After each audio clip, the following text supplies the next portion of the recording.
Hello everyone, this is Pankaj Kewat from Bermo Bagal Jharkhand. और आज की हमारी क्लास रहेगी रेगुलेशन 105 यानी कि मैनुअल ओपन कास्ट वर्किंग।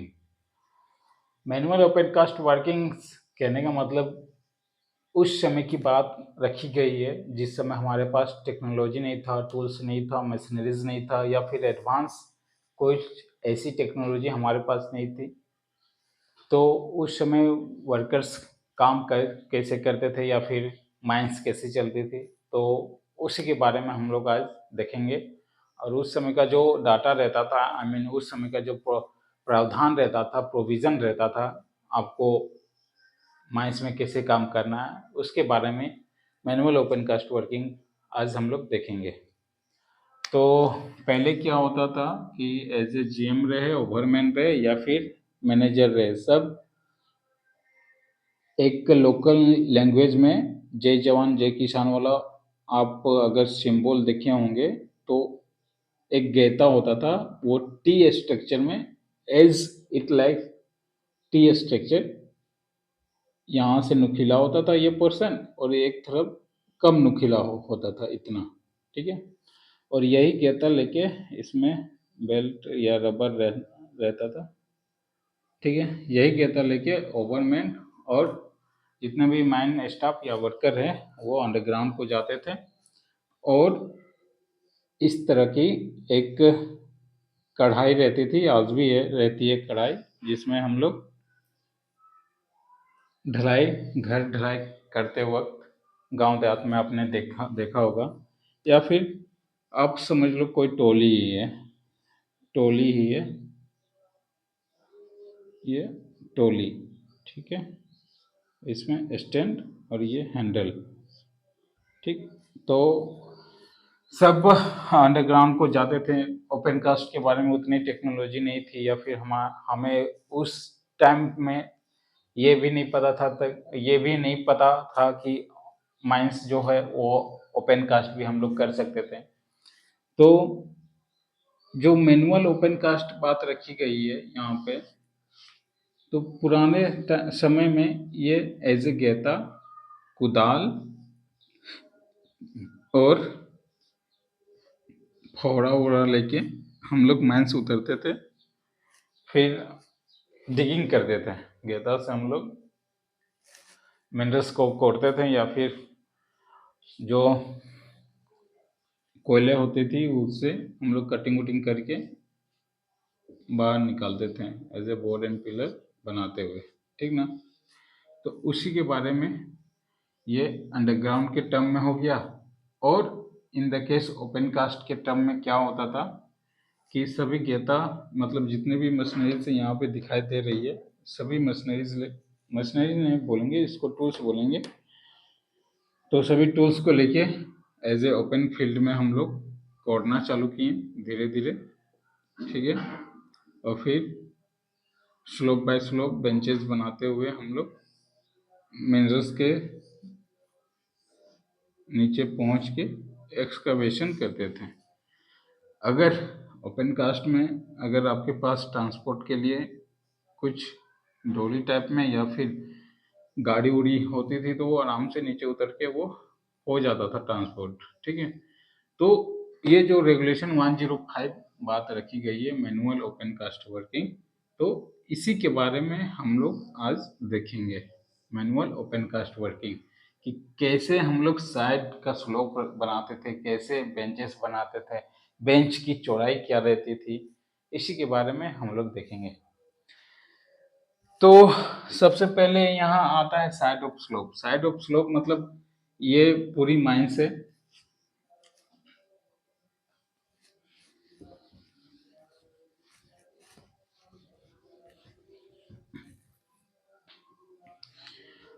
ये सपोज दैट पूरी माइन से यहाँ तक ये सरफेस स्ट्रक्चर है,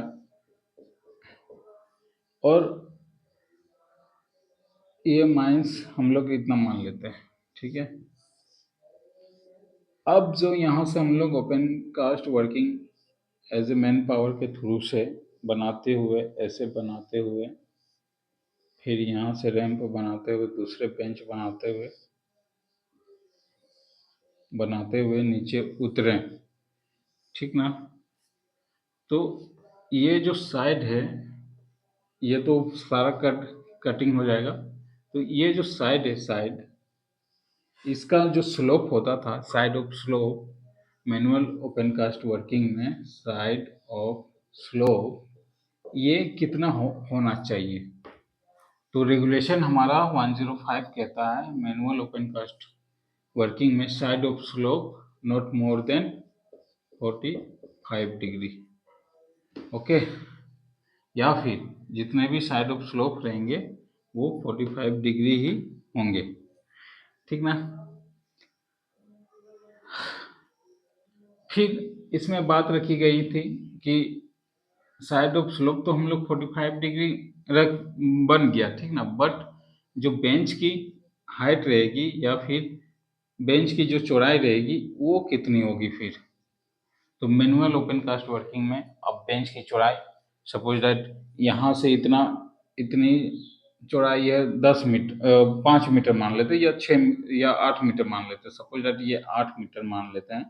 तो भाई हमारे पास तो मशीन है नहीं कि एज ए बूम हाइट जितनी चाहे उतनी हम लोग माल को तोड़ के नीचे गिरा के एक्सट्रैक्शन कर ले, ठीक ना। हमारे पास क्या है, एक एज ए गेता है जिसकी मैन की हाइट क्या रहेगी 1.2 मीटर, वो हाथ से हाथ, या फिर 5 फुट 5 इंच या 5 फुट या 6 फुट की मैन की हाइट रहती थी, ठीक ना।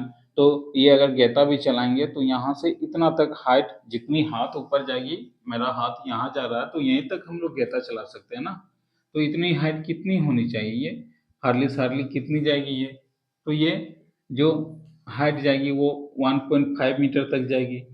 सपोज दैट 1.5 मीटर तक जाएगी, तो जो बेंच की हाइट होगी वो तो हमें फिर 1.5 मीटर ही रखना होगा, ठीक ना। 1.5 जहाँ हमारी पहुंच है वहीं तक तो हम गेंदा चलाएंगे ना। तो हमारी हाइट पहुंच रही है 1.5 मीटर, और एवरेज में हो सकता है थोड़ा बहुत किसी की हाइट ज़्यादा होती है, किसी की कम रखती है, तो उसी को एवरेज में हम लोग निकालते हैं 1.5 मीटर। तो ये जो हाइट निकाली गई है ये 1.5 मीटर बेंच हाइट के बारे में बात रखी गई है। बेंच हाइट आपकी कितना होना चाहिए, 1.5 मीटर। लेकिन ये जो 1.5 मीटर है इसमें भी कंडीशन है कि हम माइंस को ओपन कर रहे हैं तो पहले तो हमारा मिट्टी आएगा, मोरम आएगा, क्ले आएगा, या फिर जो भी है सेडिमेंट्री रॉक्स वो आएंगे। तो ऐसे कंडीशन में अगर क्ले रहता है, कीचड़ रहता है, मिट्टी रहता है, मोरम रहता है या फिर सोयल रहता है, तो ऐसे केस में जो बेंच की हाइट रहेगी 1.5 मीटर ही रहेगी।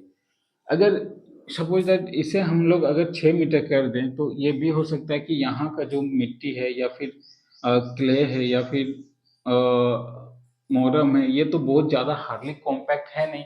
कॉम्पैक्ट नहीं रहने के कारण हो सकता है ज़्यादा हाइट दे दें तो बारिश के समय में ये बह भी जाए या धंस भी जाए। तो इसी को देखते हुए हम लोग ने ये हाइट कितनी रखी है, 1.5 मीटर। ओके, अब ये रहा हाइट के बारे में। बट अब हम लोग बेंच की चौड़ाई कितनी रखेंगे, हाइट तो हो गई, तो बेंच की चौड़ाई कितनी रखेंगे, यानी कि ये जो चौड़ाई है ये कितनी होनी चाहिए फिर। तो एज किसी ने सोचा होगा कि जब हम 1.5 मीटर हाइट रख रहे हैं तो क्यों ना ये बेंच की चौड़ाई भी 1.5 मीटर रख देते हैं। क्यों, क्योंकि रीडिंग करने में या फिर जो भी एक्सकवेशन करने में है वो हमें सहूलियत मिलेगी, ठीक ना। तो ये जो चौड़ाई में है ये बात रख दी कि भाई जितनी हमारी बेंच की हाइट है उतनी ही बेंच की चौड़ाई होनी चाहिए। तो ये भी हमारा चौड़ाई क्या हो गया, 1.5 मीटर, यानी कि यहाँ से यहाँ। बेंच अगर आप देखे होंगे अब तो उस तरह मैनुअल ओपन कास्ट वर्किंग नहीं दिखता है, सारा मैकेनाइज्ड हो गया। तो इस तरह का सीढ़ी टाइप में आप बेंच देखते होंगे, ठीक है। ये हाइट हो गई और ये चौड़ाई होगी, ठीक ना। तो बात रखी गई कि जितनी ओपन कास्ट मैनुअल माइंस में हाइट होगी बेंच की उतनी ही आपको बेंच की चौड़ाई भी रखनी है। तो बेंच की हाइट हमारा 1.5 मीटर है, चौड़ाई भी 1.5 मीटर होनी चाहिए। ऐसा रेगुलेशन में बात रखा गया है। ठीक, गर्मी काफ़ी है, 2 मिनट के लिए बारिश होता नहीं, और झारखंड की स्थिति इतनी खराब है कि 24 घंटे के लिए लाइट काट दी जाती है। जबकि हमारे पास इतने पावर प्लांट है, डीवीसी पावर प्लांट है, थर्मल पावर प्लांट है, सीटीपीएस पावर प्लांट है, टीटीपीएस पावर प्लांट है, फिर भी लाइट कटते रहती है। यहाँ पे सारे सारे जो इलेक्ट्रिसिटी प्रोड्यूस होते हैं सारे कोयले से प्रोड्यूस होते हैं, और कोयला भी हम ही निकाल के देते हैं। झारखंड ही कोयला निकाल के देता है, और झारखंड के लोग ही बेहाल करके रखा है इन लोग ने। कैसी गवर्नमेंट, कैसी सरकार, कैसे लोग भी है। हमें अपने आप पे भी दोष आना चाहिए कि भाई जब हम टैक्स दे रहे हैं, हमारी खनिज है, हमारी जल जल भूमि जमीन है, सबसे तुम पर्याप्त मात्रा में सारे प्रोडक्शन और इलेक्ट्रिसिटी बनाते हो, तो क्यों हम बाहर भेजें? डेफिनेटली क्यों हम बाहर भेजें? पहले अपने अपने जगह को हम सहूलियत देंगे ना, देन आफ्टर हम बाहर भेजें। अब देखो ये अडानी का क्या क्या फंडा था गोड्डा में, या झारखंड में, गोड्डा गोड्डा ही है शायद, या झारखंड में ये क्या पावर प्लांट लगाएं, ठीक ना, पावर प्लांट लगाएं। तो इसका क्या बिजनेस है कि भाई हम पावर प्लांट बना रहे हैं तो झारखंड वालों के लिए नहीं, या फिर इंडिया वालों के नहीं, हम कहाँ भेजेंगे पावर प्लांट? विदेश में। विदेश से हम पैसा कमाएंगे। भाई तुम्हें यहाँ जहाँ आपको जमीन दी गई है पावर प्लांट बनाने के लिए, पहले उस बंदे या उसके आसपास रेडियस को तो सहूलियत रखो, तब जाके तुम बिजनेस में विदेश में भेजना।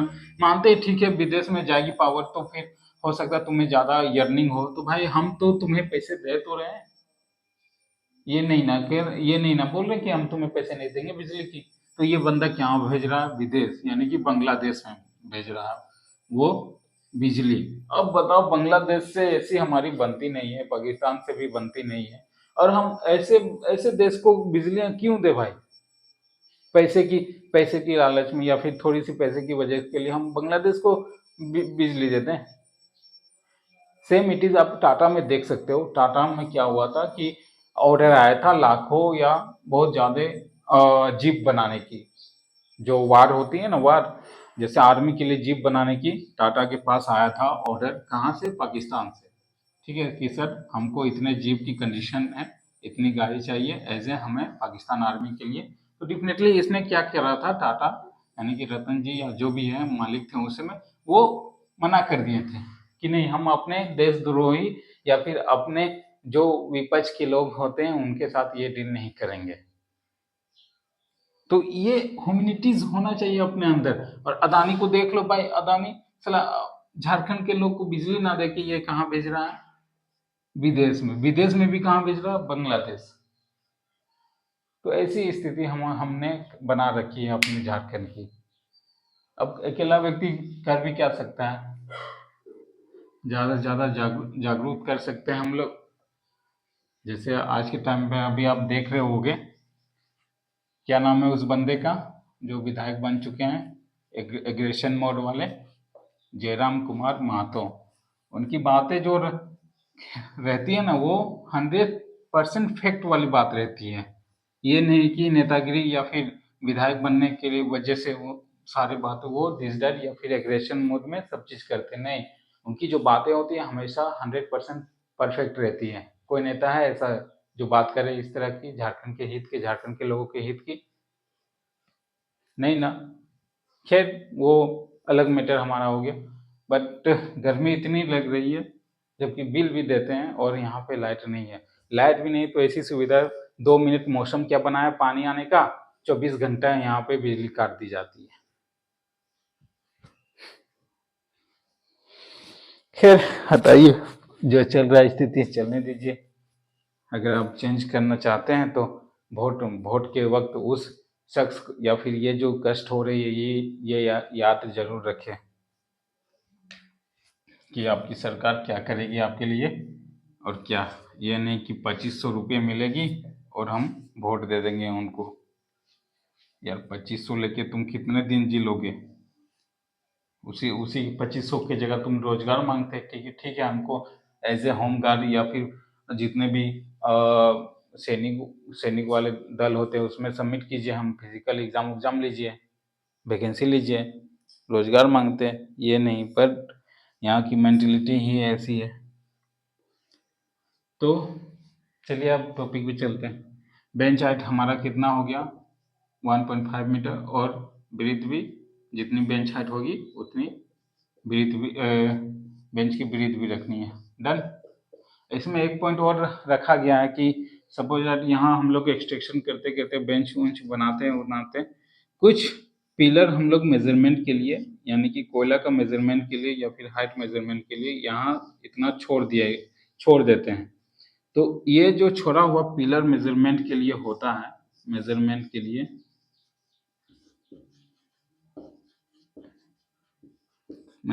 लिए होता है पिलर, तो इसकी जो डाटा है वो क्या रहेगी। तो इसकी जो डाटा है, ये मैं थोड़ा भूल रहा हूँ, बाय मिस्टेक भूल रहा हूँ। तो इसमें जो डाटा लिखा गया है, where any pillar is left in situ for the purpose measurement its height shall be not exceed 2.5 metre. मतलब इसकी जो हाइट है वो 2.5 मीटर नहीं होनी चाहिए।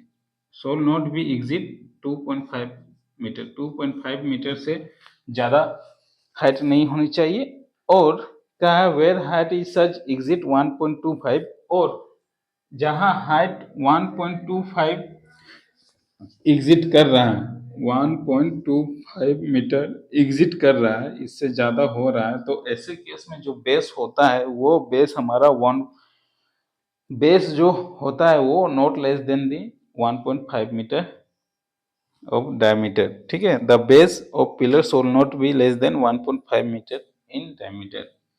तो 1.5 metre in diameter, 1.5 metre in diameter. ठीक है, तो जहां हम लोग पिलर को छोड़ देते हैं एज ए मेजरमेंट के लिए, तो उस पिलर की जो हाइट होनी चाहिए वो 2.5 से एग्जिट नहीं करनी चाहिए, 2.5 मीटर से ज़्यादा नहीं होनी चाहिए। ठीक। और एक कंडीशन क्या रखा गया है कि अगर इसकी हाइट, ये सपोज 2.5 टोटल बात रखी गई है, अगर इसकी हाइट 1.5 मीटर, सपोज ये 1.25 मीटर हो गया, तो इसकी जो हाइट अगर एक्सेस करती है 1.25 मीटर से, तो वैसे केस में जो इसकी डायमीटर होगी बेस की, वो 1.5 मीटर से कम नहीं होनी चाहिए। ओके, 1.25 मीटर अगर हाइट एग्जिट करती है तो इसकी डायमीटर है 1.5 मीटर से कम नहीं होनी चाहिए। ठीक, ये मेजरमेंट के लिए होता है। ओके,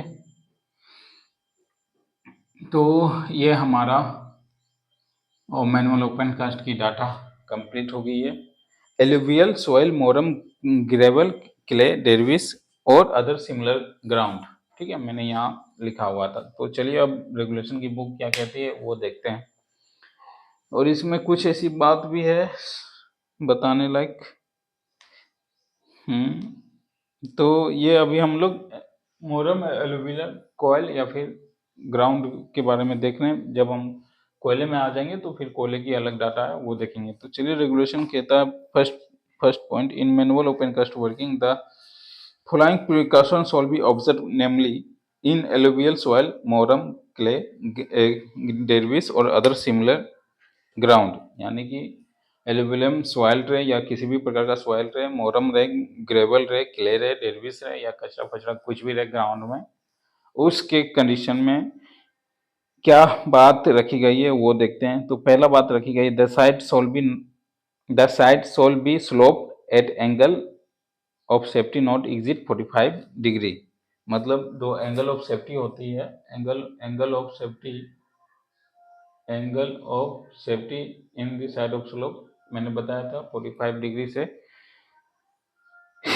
ज़्यादा नहीं होनी चाहिए। सॉरी, ये नॉट लेस देन बता दिया, ये ज़्यादा नहीं होनी चाहिए, 45 डिग्री से एग्जिट नहीं करना चाहिए। Okay, from the horizontal of such angles at the edge the regional inspector may be permit by order in return subject to such his. अगर रीजनल इंस्पेक्टर को कुछ भी ऐसा लगे कि ये हाइट थोड़ी ज़्यादा या कम है, तो वो चाहे तो अपनी सहूलियत से जो डाटा देंगे उसी पे आपको कम रखना है, यानी कि उन्हीं के अकॉर्डिंग एंगल ऑफ सेफ्टी की स्लोप रखनी है।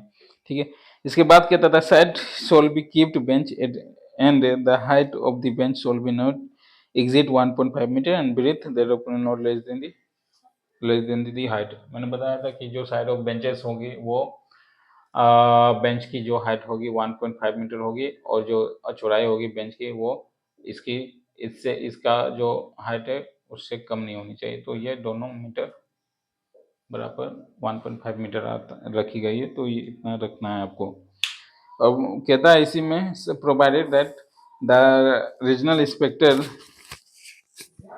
इंस्पेक्टर में by an order in written and subject to such condition he has specified therein except the operation of clouds work any working with okay, so a special difficult exit which in his opinion the make a compliance with the provision thereof no reasonably bring। और जहां ऐसे condition यानी कि 1.5 metre height नहीं अगर हो पा रही है या फिर इससे ज़्यादा हो रही है, जहाँ कुछ डिफिकल्ट कंडीशन या कंडीशन खराब हो, तो वैसे केस में रीजनल इंस्पेक्टर को हम लोग इन्फॉर्म करेंगे।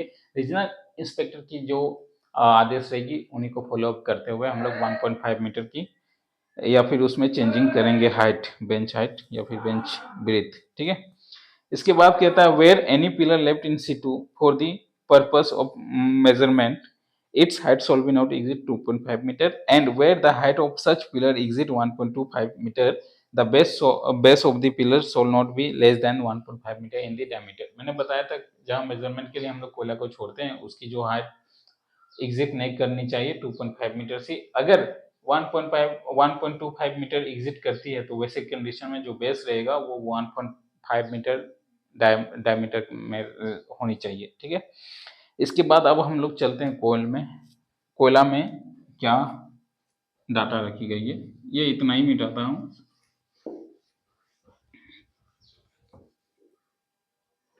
तो कोयल में भी जो एंगल ऑफ स्लोप रहेगी, angle of safety of slope, वो भी 45 डिग्री से एग्जिट नहीं करनी चाहिए, और जो बेंच हाइट रहेगी वो बेंच हाइट आपकी 3 मीटर से ज़्यादा नहीं होनी चाहिए, और जो भी ब्रीथ होगी वो बेंच हाइट से कम नहीं होनी चाहिए। तो ये सपोज दैट हमारा बेंचेस रहा, तो angle of slope same it is not exit 45 degree, and जो बेंच की हाइट रहेगी, ये जो बेंच की हाइट रहेगी ये 3 मीटर से ज़्यादा नहीं होनी चाहिए, और चौड़ाई इसकी 3 मीटर ही होनी चाहिए। ठीक है, जितनी हाइट है उतनी चौड़ाई होनी चाहिए। तो रेगुलेशन कहता है in coal the side shall either be kept slope at angle of safety not exit 45 degree, same thing. ठीक है, ये किसकी बात करी गई है, पहले हम लोग क्ले मोरम और सोइल की बात करते थे, अब हम लोग कोयल की बात कर रहे हैं, यानी कि कोयला। अगर यहाँ से ये इतना सरफेस है, ये सारे कटिंग वटिंग होते हुए हमने कहाँ तक पहुँच गए, कोयला तक पहुँच गए। ठीक है, तो कोयला की जो बेंच की हाइट रहेगी वो 3 मीटर से ज़्यादा नहीं होनी चाहिए, और बेंच की जो ब्रीथ होगी वो जितनी हाइट है उससे कम नहीं होनी चाहिए, यानी कि दोनों 3 मीटर रखी गई है। तो in a coal the side shall be either be kept sloped at angle of safety not exit 45 degree from the horizontal, or the side of shall be kept bench and the height of the any bench shall be not exceed 3 metre, मतलब 3 metre से ज़्यादा नहीं होनी चाहिए। ठीक, and the breadth there shall be not less than the height, और जो ये चौड़ाई है ये कहता है जितनी चौड़ाई यानी कि जितनी हाइट है उससे कम नहीं होनी चाहिए। तो ये भी हमारा कितना आ जाएगा, 3 metre. Okay, provided that the chief inspector may be ordered in the written and subject to such condition regulation working in the case of a special difficulty in which और ऐसे कंडीशन में जहाँ ये डाटा देना मतलब थोड़ी सहूलियत नहीं लगती है या फिर फंसती है, या फिर आप बोल सकते हैं कि डिफिकल्ट होती है ये डाटा मेंटेन करने में, तो ऐसे केस में आपको चीफ इंस्पेक्टर ऑफ माइंस से परमिशन या उनकी सहूलियत द्वारा जो डाटा दी गई है या फिर उनकी जो दिशा निर्देश होगी वो आपको फॉलो अप करना है। तो कोयला में हमने किससे परमिशन लेनी है चीफ इंस्पेक्टर में? मोरम क्ले या सोयल रे, तो रीजनल इंस्पेक्टर से हमें परमिशन लेनी होगी। किस कंडीशन में? जब कंडीशन हमारा कुछ डिफिकल्ट हो, रेगुलेशन के अकॉर्डिंग जो डाटा दी गई है उस डाटा को मेंटेन करने में कुछ डिफिकल्ट हो, तो मोरम क्लेग डेविस या फिर अदर सिमिलर ग्राउंड के केस में रीजनल इंस्पेक्टर से हम लोग परमिशन लेंगे, और कोयले की बात आएगी तो चीफ इंस्पेक्टर से परमिशन लेंगे, या फिर इन दोनों के द्वारा जो दिशा निर्देश दी जाएगी उन्हीं को हम लोग फॉलो करेंगे। ठीक है, इसके बाद अब बात आती है हार्ड एंड कॉम्पैक्ट ग्राउंड। ये मोरम क्ले या कोयल के बारे में हो गई। अब बात आती है hard and compact ground. Hard and compact, compact मतलब बहुत जगह, मतलब सॉलिड लिक्विड एंड गैसेस होती है ना, तो सॉलिड हमेशा कॉम्पैक्ट रहती है, तो उसकी बात करी गई है कि अगर कॉम्पैक्ट ग्राउंड है तो कॉम्पैक्ट ग्राउंड में 6 मीटर से ज़्यादा हाइट नहीं होनी चाहिए, ये शायद बात रखी गई है। तो चलिए देखते हैं, in excavation in any hard and compact ground और in prospecting trenching of pits, the site should be adequately benched, slope or secured as to prevent danger from fall of site। हाँ, पहला पॉइंट रखा गया कि अगर hard and compact ground आती है तो ऐसे ऐसे केस में अगर आप ट्रेंचिंग करते हैं, ट्रेंचिंग मतलब वो हल वाला करते हैं, खुदाई करते हैं, या फिर आप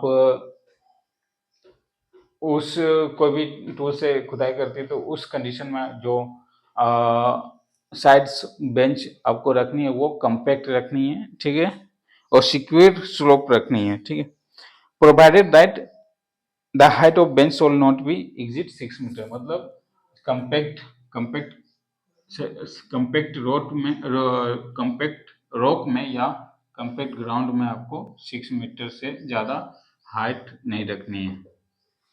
okay,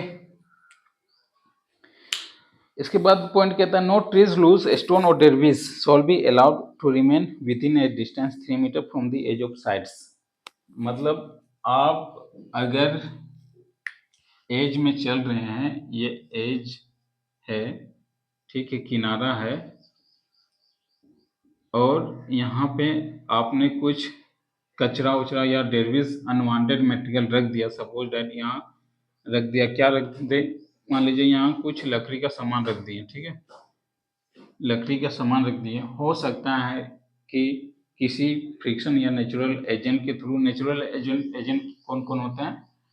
wind, glacier, water, air, ये सब जो जियोलॉजी में हम लोग पढ़े होंगे, तो वो नेचुरल एजेंट है। तो सपोज दैट ये नेचुरल एजेंट या किसी की गलती की वजह से ये गिर गई बेंच के नीचे, तो यहाँ जो पर्सन काम कर रहे हैं, हो सकता है इसको चोट लगने की या एक्सीडेंट होने की खतरा हो। तो कहा गया है कि ऐसे केस में, यानी कि जो एज एज होती है, एज के 3 मीटर रेडियस तक आपको कोई भी बेंच एज की जो 3 मीटर रेडियस तक आपको, यानी कि 3 मीटर इतनी तक आपको कोई भी ऐसा अनवांटेड थिंग्स, टूल्स या फिर ऐसा कोई भी वुड नहीं रखना है, ताकि ऐसा कोई भी वुड्स नहीं रखना है ताकि किसी को भी दिक्कत हो, ठीक है।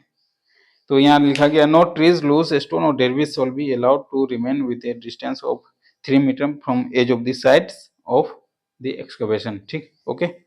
No person shall be undercut any face और साइड काउज और permit such undercutting as a cause of overhanging. एक बात और यहाँ सहूलियत के लिए रखी गई है कि कोई भी बंदा अंडरकट नहीं करेगा। अगर किसी की, अगर आपको लालच आ जाए कि भाई यहाँ बहुत ज़्यादा कोयला है, थोड़ा सा ये कोयला हम लोग अंडरकट करके निकाल सकते हैं, या कोई भी प्रेशर दे कि मैनेजर प्रेशर दे कि व्यू प्रेशर दे कि भाई आज की शिफ्ट में इतनी टन हमें कोयला चाहिए, तो आप लालच में आके अपना फुलफिलमेंट पूरा करने के चक्कर में ये ऐसे करके अंडरकट नहीं कीजिएगा। अगर अंडरकट करते हैं तो हो सकता है ये स्लोप आपका, यानी कि ये तो पहले हमारा ऐसे था, ठीक ना, हमने यहाँ से अंडरकट करते हुए इतना माल निकाल लिया, तो ये अब ऐसा हो गया, तो बेंच बेंच की चौड़ाई भी यहाँ खराब हो गई, और ये इतनी मतलब डेंजरस जोन में आ जाएगी कि हो सकता है ये स्लोप आके धंस जाए यहाँ से, तो आपने खा लिया, इसका बेस तो उड़ा दिया, तो ये हो सकता है बेंच हमारा खराब हो जाए, एक्सीडेंट हो सकता है। तो यही बात रखी गई है कि कोई भी कोयले के लालच में या कटिंग के लालच में अंडर कट नहीं करेगा। एज इट इज जिस तरह है उसी तरह रहना चाहिए। ओके, तो आज की क्लास हमारी यहाँ समाप्त होती है। Have a good night, oh sorry, have a good day. गर्मी बहुत काफ़ी है और लाइट भी नहीं है, एसी भी नहीं चल रहा है, जिसकी वजह से थोड़ी बहुत मतलब चिड़चिड़ापन लग रहा है। और वैसे तो मिस्टेक कहीं नहीं हुआ होगा, तो अब फिर भी किताब को देखते हुए डाटा को याद रखें। हो सकता है बोलने और लिखने में कुछ रेयर केस में मिस्टेक हो जाती है कि बोल कुछ और रहा हूँ, लिख कुछ और रहा हूँ। तो ऐसे केस में आप किताब को फॉलो करें, ऐसे नहीं कि हमें जो मैं बोल रहा हूँ वही सब चीज़ है। ओके, तो और कुछ यहाँ तो बात देख लेता हूँ, और कुछ बात यहाँ रखी नहीं है, तो मैनुअल क्लास आज की यहाँ समाप्त करते हैं। Thank you, have a good day.